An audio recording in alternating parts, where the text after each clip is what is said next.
এফোরার Mandarin দেখেন ছাদ বাগানে কতটুকু চারা ফলে ভরা।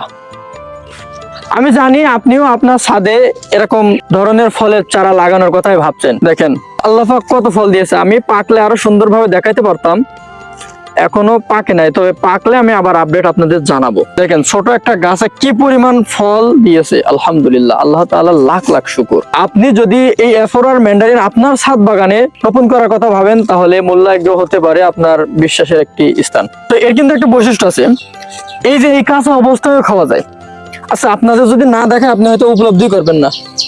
আমি একটা ছিঁড়ে একটু ধৈর্য ধরে দেখেন, আমি খাবো। মানে খাওয়া আসলে আমার উদ্দেশ্য না, মাস্ট আপনাদেরকে জানানো এফোরার ম্যান্ডারিনের বৈশিষ্ট্য। এই দেখেন আলহামদুলিল্লাহ ভীষণ একটা ঘ্রাণ আসতেছে। এটা আপনি যখন খাবেন তখন আরো বেশি উপলব্ধি করবেন। দেখেন